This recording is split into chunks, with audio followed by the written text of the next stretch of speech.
Hey, what's up guys? Few days back I had a very strange requirement on the Trailblazer community. The requirement was to create an autonomous field based on a particular criteria. So basically I searched for the requirement on Google and I was supposed to find some similar threads, and I thought I will be getting the answer from that thread, but I couldn't find anything. But I found an idea shared on the Trailblazer community to create the auto number field based on a particular criteria. The idea was still pending. So I thought I should create a custom code for that. So I created a trigger for that, and the code was worth sharing with you guys. So that's why we are creating today's video. So in today's video, I'll be generating an auto number field based on a particular criteria on contact. We'll be using a number field to generate that auto number field, and we'll be using a after insert trigger to generate the auto number field. So guys, let's start today's video. I'm Kapil, your host, and you're watching Salesforce Bold.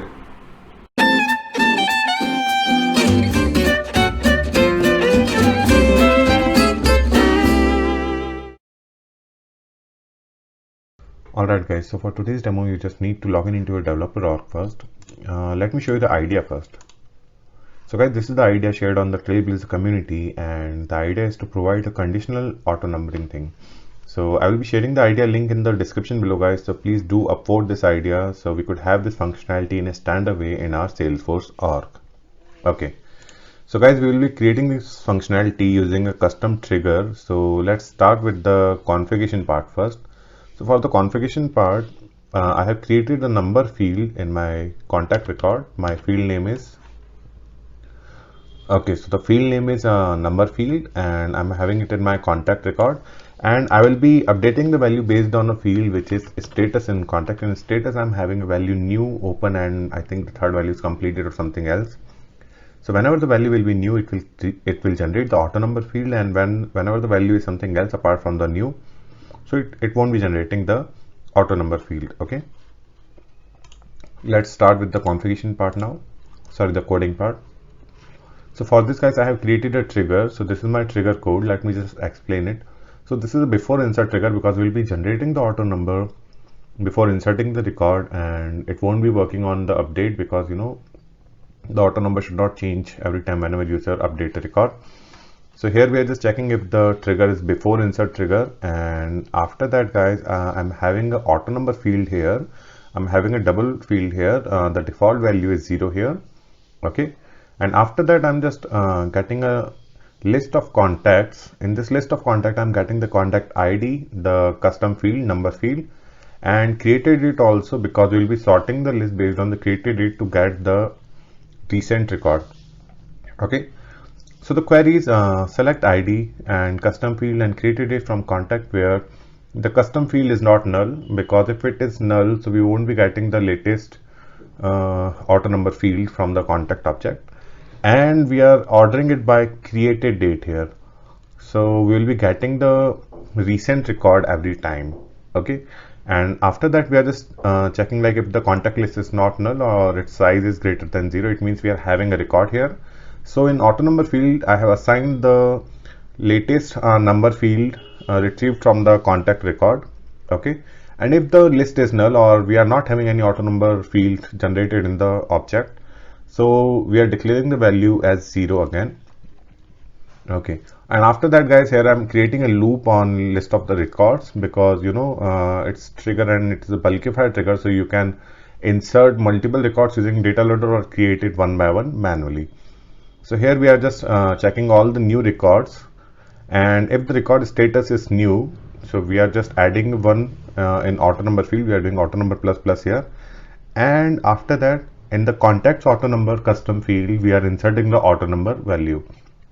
So let's say if we are not having any auto number field, so the auto number field value will be 0, and if the status is new, so the auto number field value will be 1 and the new auto number value will be 1. And suppose if we get auto number ID from the objects, let's say if the auto number ID is 10, so in that case, if the status is new, so the ID will be 11, the new ID will be 11, and we will be assigning the new ID in this number field. So let's see how it's working. Let's open the org again, and this is the sales console. Let me just refresh the page so we could just have the recent changes updated here. Okay, so let's create a new contact first. Okay, so I'm creating a new contact. Let me just name it test, let's say 001, and for that we are creating the status new. Okay, I think I'm already having 4 or 5 auto number fields already here, so the status, the ID should be 6 or 7 here. Okay, so as you can see, the number field ID is 7 here. Let's create another one. Okay, let's name it test 002, and this time we'll be changing the status. Let's say it is open. Okay, let's save the record. In that case, guys, the auto number ID should be null. The auto number should not generate itself, and as you can see, the number value is blank here.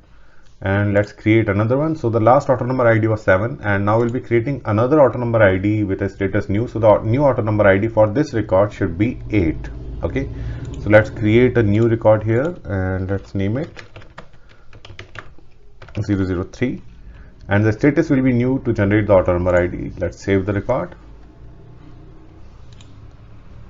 and let's check in the detail page. Okay, so the new auto number ID for this field is 8, because previously we were having the recent auto number ID was 7, so it will just add one value in the previous record and it will just create a new one. Okay, so that's it for today, guys, and I will be having the complete code on my blog also, so you can just directly go on my blog, which is salesforcebolt.com, and check it out. I will be creating a blog for that also by tonight. Okay, so that's it for today, guys, and I hope you learned something new. Hey guys, I hope you enjoyed today's video. Please don't forget to hit the like and subscribe button below. Also let me know if you have any query in the comment section below, guys. I'll try to revert back as soon as possible. I'll see you in the next one, guys. Thanks for watching.